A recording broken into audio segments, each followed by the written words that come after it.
Hey guys, welcome back to my channel serial shots. गुम है किसी के प्यार में। आज का एपिसोड शुरू होता है विराट से। विराट साई पर चिल्लाने लगता है कि साई ने सब लोगों से बदतमीजी की, तो अश्विनी साई का साथ देती है और कहती है कि तुम हमेशा साई के साथ खड़े रहे हो, तो आज क्या हो गया? इसमें साई की क्या गलती है? क्या उसकी ये गलती है कि उसने तुमसे शादी की, अपना घर गाँव सब कुछ छोड़कर तुम्हारे इस घर में आकर अपनी जगह बनाने की कोशिश कर रही है? तो निनंद कहता है कि तुम्हें अपनी प्यारी बहू की गलती नहीं दिख रही है क्या? तुम्हारी आंखों में उसकी प्यार की पट्टी बनी हुई है जिसकी वजह से तुम कुछ भी नहीं देख पा रही हो। तो साई निनंद को घूरने लगती है, तो निनंद विराट से कहता है कि देखो तुम्हारी बीवी मुझे किस तरीके से घूर रही है, ये तो मुझे इस तरीके से घूर रही कि वो मुझे जिंदा ही खा जाएगी। तो विराट साई को डांटता है और सबसे माफी मांगने के लिए कहता है। तो अश्विनी कहती है कि तुम्हें दिखाई नहीं दे रहा है क्या विराट, साई के साथ क्या हो रहा है? तो विराट कहता है कि आई आज बाबा सही है और साई को सबसे माफी मांगने के लिए कहता है। तो साई कहती है कि मैंने कुछ गलत नहीं किया और मैं माफी नहीं मांगूंगी। तो पाकी कहती है कि विराट क्या ये तुम्हारी सुनती भी है? बात मानने की तो बहुत दूर की बात, ये तो तुम्हारी सुनती भी नहीं है। मुझे पति पत्नी के बीच में नहीं बोलना चाहिए, मगर इस घर के एक सदस्य होने के वजह से मैं तुम्हारे बीच में बोल रही हूँ। हर रिश्ते में इज्जत बड़ी इम्पोर्टेंट चीज होती है। इज्जत ही तो दोनों को उस रिश्ते में गांठ बांध कर रखता है। अगर किसी एक की भी इज्जत कम हो गई तो उस रिश्ते की गांठ खोलने में समय नहीं लगता और रिश्ते तो बहुत आसानी से टूट जाते हैं। और जब से साई इस घर में आई हुई है तभी से इस घर की शांति ही जैसे खो गई हो। सोनाली कहती है कि देखो ये होती है बड़े घर वालों की बात जो तुम्हें कभी नहीं समझ आएगी। तो साई कहती है कि पाकी दीदी, जब मैं आपको आपके आई के घर से वापस ले आई तब मैंने आपसे एक वादा किया था कि मैं आपको कभी भी पलटकर जवाब नहीं दूंगी और आज उसी वादे की वजह से मैं चुप रही हूँ, वरना मैं आपको इस तरीके से जवाब देती कि आप और इस घर के सारे परिवार की आंख शर्म के मारे नीचे हो जाती। तो पाकी कहती है कि तुम क्यों वादे के पीछे छुप रही हो,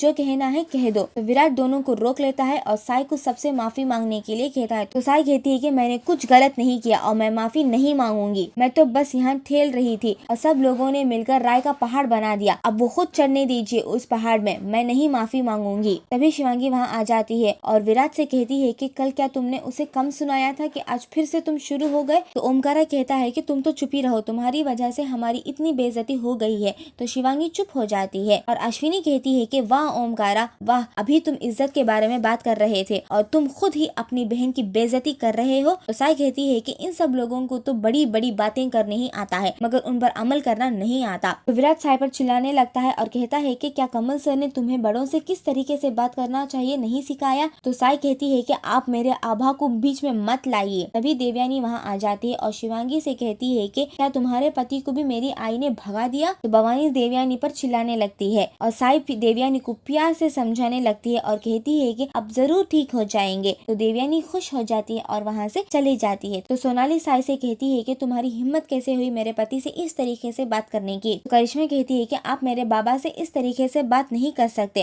और कहती है कि बाहर क्या कम बेइज्जती हुई है? तो सब लोगों को वहाँ कुछ भी समझ नहीं आता और पूछते हैं कि तुम्हारा मतलब क्या है? तो करिश्मा कहती है कि कल रात मैं और मोहित वॉक पर गए थे, तो एक औरत मुझसे पूछने लगी कि तुम्हारे घर में चिल्लाने और लड़ने की आवाजें क्यों आ रहे थे, सब लोग क्यों शिवांगी शिवांगी करके चिल्ला रहे थे? तो भवानी साई से कहती है कि तुम तो बड़ी शिवांगी का साइड ले रही थी, अब बताओ शिवांगी तो इस घर के परिवार का नाम बदनाम करने की पर ही तुली हुई है। तो इसी पर आज का एपिसोड खत्म होता है। For further update subscribe our channel.